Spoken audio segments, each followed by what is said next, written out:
Visual metaphors are the essence of how we act and think. They affect how we make meaning, behave, relate to each other, and make sense of the world around us. Visual metaphors are like thresholds, bridging between the known and the unknown. In this short video, we look at two examples of how visual metaphors are used.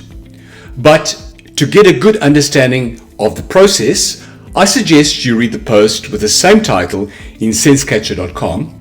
That's if you're watching this on YouTube.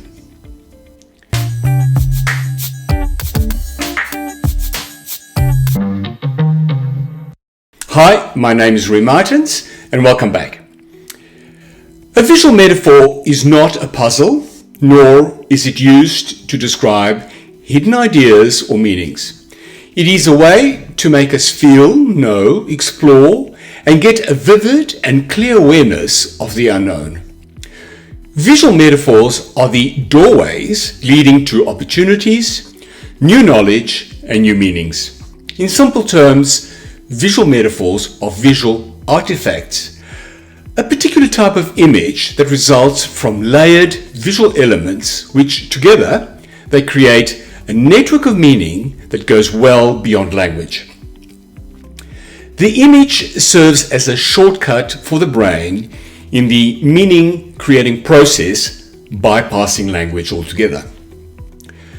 Cognitive scientist George Lakoff explains that metaphors are specific mental and neural mapping processes that impact how we think, reason, and act daily.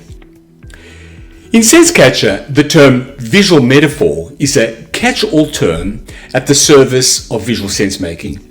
It encompasses concepts like metaphors, symbolism, similes, and other figures of speech.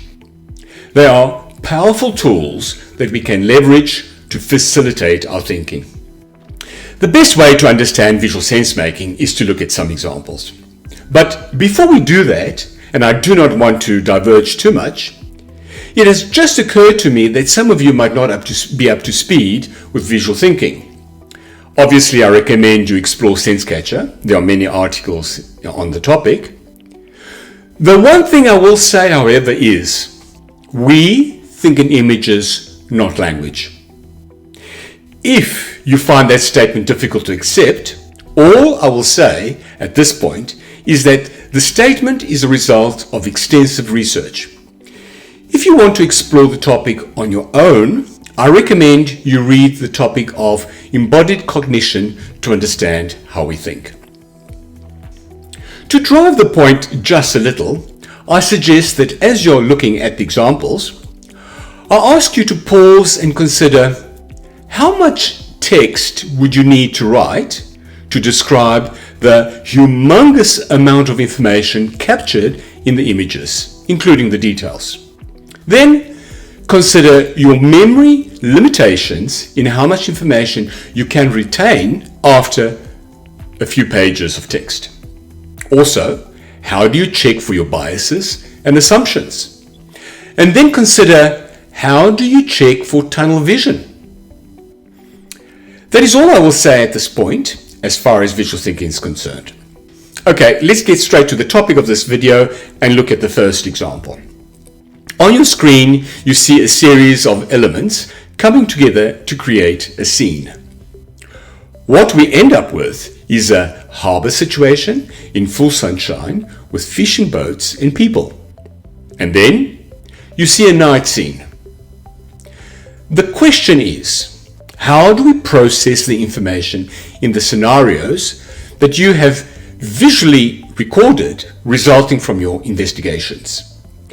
With the visual method, you have access to tons of information. You can ask many questions. You can build on the previous recorded information by adding more visuals as new information is acquired. By layering the information visually, you can see the interaction and interrelationships of the data represented through the images. That happens spontaneously. Also, what is happening is that you are visually scanning the facts and interrogating the various aspects of the scenario. The brain is free to wander and is examining all aspects of what you see, from the details to the big picture. With visual sense making, meaning remains open, flexible, and dynamic. Our curiosity is what drives us forward. Like, for instance, we might wonder, why is there a light on in the church steeple every second night? Or, where do all these tourists park, eat, and sleep? Is there some contraband happening in this little town? Any of these questions might be trivial, but we never know where it can lead to. As we know, everything is connected to everything else, and we need to remain open to all possibilities. Another extremely important aspect of visual mapping with SenseCatcher is that you can also create a visual database of all your research associated with your investigation over time. And that can be in the form of documents, videos, or any other type of information as well as data. Okay, now let's look at the second example. It uses the same principles, but a slightly different technique of building the visual sense map is used. It uses smaller and discrete building blocks to describe the aspects of the situation over time. It is easy and straightforward to use. It tells the story as pockets of facts, recorded as vignettes, each capturing an aspect of the situation. Looking at the first images, we see two people arguing. However, two people arguing does not tell us much. We need to know more. To maximize the benefits and advantages of visual thinking, we must add more details and context to kick in the picture superiority effect benefits. For instance, by adding the wall element, we immediately are getting some idea of context, but we still need to push further. We need to get to the point where there is no doubt of what we are looking at. So we add the houses. At this stage, we know we are looking at the relationship between two neighbors. By the way, this is a very rudimentary example. In real life, you would be taking photographs, and that will capture tons of details and information in a single image. Approaching the mapping process as a collage becomes the quickest and most effective way to create visual sense maps. Remember, text itself can also act as a sign. It is equally valid and encouraged, but only a few essential words should be used. For instance, you could use the word tree immediately, that conjures up the image of tree. But if you give me a sentence of describing the tree, it defeats the purpose. It falls back into language. Okay, back to the example. We then record other chunks of events of what happens in the relationship over time. By having all these visual elements on a map, we start to explain what we see through storytelling. The story uses the different building blocks to create meaning, to describe what the situation is, where the problems are, and what decisions and solutions should be or could be. And of course, we can add notes, videos, voice recordings, and more to the visual sense maps to create the database. It is that simple.